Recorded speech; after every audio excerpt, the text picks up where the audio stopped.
আর আজকে বাংলাদেশে যা হচ্ছে তা সম্পূর্ণ মৌলবাদী নিয়ন্ত্রণ, মৌলবাদ যুক্তি চিন্তার বিরোধী যারা করছেন তারা কারা? তারা হচ্ছেন সেই পাকিস্তানি রাজাকার শক্তি, যেই শক্তির বিরুদ্ধে বাংলাদেশের মানুষ, বাংলাদেশের কৃষ্টি, রবীন্দ্রনাথ, নজরুল তাদের ভিত্তি করে স্বাধীনতা অর্জন করেছিলেন। উগ্র ইসলাম মৌলবাদের বিরুদ্ধে বাংলাদেশের বুকে এই ধর্মনিরপেক্ষ শক্তি তৈরি হয়েছিল।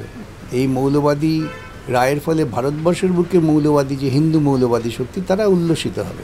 এটা থেকে একটা শিক্ষা নেওয়া উচিত যে মৌলবাদের সঙ্গে কখনো আপোষ করতে নেই। স্যার, একেবারে বাংলাদেশ ট্রাইব্যুনালের তরফ থেকে শেখ হাসিনাকে মৃত্যুদণ্ড বা ফাঁসির সাজা ঘোষণা করা হয়েছে।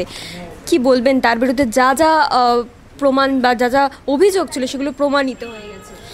দেখুন, আমার মনে হয় একজন রাজনৈতিক ব্যক্তিত্ব তার রাজনৈতিক ক্রিয়াকাণ্ড এবং রাজনৈতিক আদর্শের বিরুদ্ধে না আদর্শগতভাবেই লড়াই করা উচিত।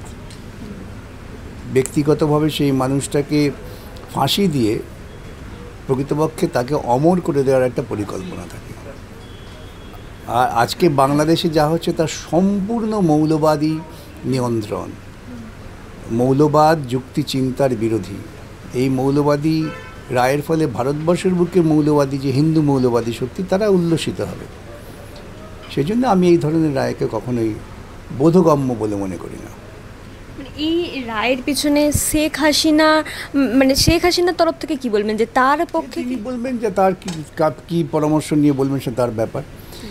তবে তার বিভিন্ন রাজনৈতিক পদক্ষেপে ভুল ছিল। তিনিও তার শাসনকালীন মৌলবাদীদের সঙ্গে আঁতাত করে চলার চেষ্টা করেছিলেন।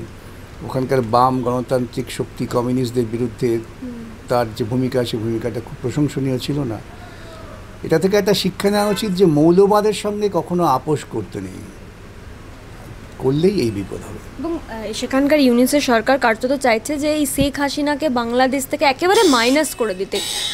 আজকে তার বাড়িও ভাঙচুর করা। দেখুন, কথা হচ্ছে যে বাংলাদেশের যে স্বাধীনতা হয়েছিল সেই স্বাধীনতার মূল কাণ্ডারি ছিলেন তো আওয়ামী লীগের নেতা মুজিবুর রহমান।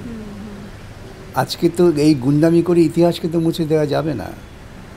যারা করছেন তারা কারা? তারা হচ্ছেন সেই পাকিস্তানি রাজাকার শক্তি, যেই শক্তির বিরুদ্ধে বাংলাদেশের মানুষ, বাংলাদেশের কৃষ্টি, রবীন্দ্রনাথ, নজরুল তাদের ভিত্তি করে স্বাধীনতা অর্জন করেছিলেন। উগ্র ইসলাম মৌলবাদের বিরুদ্ধে বাংলাদেশের বুকে এই ধর্মনিরপেক্ষ শক্তি তৈরি হয়েছিল।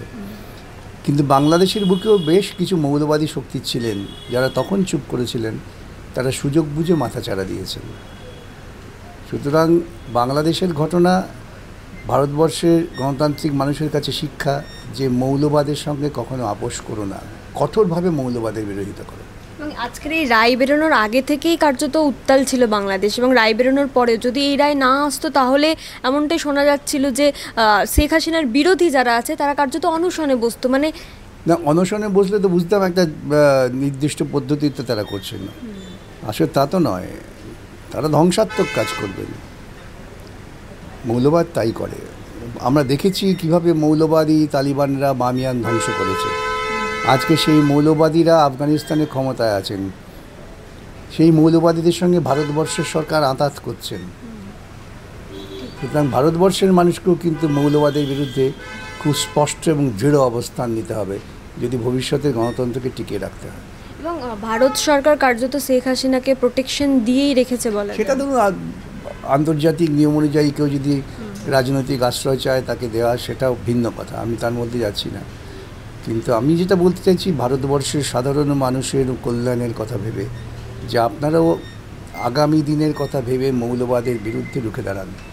মৌলবাদ মাথাচাড়া দিচ্ছে, যে মৌলবাদ রামমোহন রবীন্দ্রনাথকে বর্জন করছে, যে মৌলবাদী শক্তি একথা বলার মতো স্পর্ধা প্রকাশ করে যে রবীন্দ্রনাথের লেখা গান অন্য দেশের জাতীয় সঙ্গীত তাই গাওয়া যাবে না।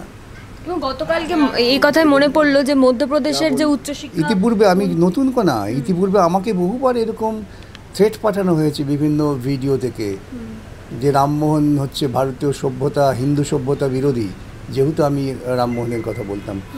এবং ঘটনাচক্রে 14 তারিখে রামমোহন লাইব্রেরিতে আমার একটা সভা ছিল, সেখানে আমি একথাই বলেছি যে আরএসএস বিজেপি তারা রামমোহনকে আক্রমণ করছে, তাদের মতে সতীদাহ হচ্ছে একটা অত্যন্ত ভালো হিন্দু রীতি, তাকে রামমোহন ধ্বংস করেছেন। দুদিন পরে মন্ত্রী বলেছেন। আরও আরও আনন্দের কথা যে এর বিরুদ্ধে এত প্রতিবাদ উঠেছে যে শিক্ষামন্ত্রী এখন বলছেন যে না না ভুল করে ফেলেছি। কিন্তু এটাই হচ্ছে আরএসএসের কর্মসূচি। যে কোনো যুক্তিবাদী চিন্তা, যে কোনো ভারতব্যাপী মানুষের মঙ্গলের চিন্তা, ভারতকে বিশ্বের অঙ্গনে পৌঁছে দেওয়ার যে চিন্তা, তার বিরুদ্ধে আরএসএস আছে। এবং আরএসএসের যে পোষিত রাজনৈতিক দল বিজেপি এবং এই রাজ্যের তৃণমূল, তারা একইভাবে কাজ করছে।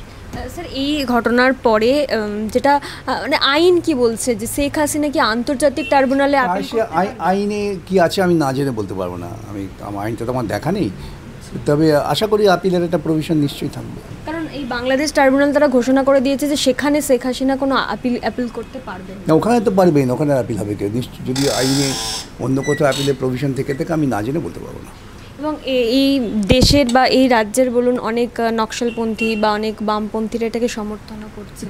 এই যে মৌলবাদ এটাও তো মৌলবাদী বামপন্থী আছে, যে মৌলবাদী বামপন্থীরা মুখে গামছা ঢেকে বলে মমতাকে ক্ষমতায় চাই, এবং তারপর তারা গুলিতে নিহত হয়ে যায়।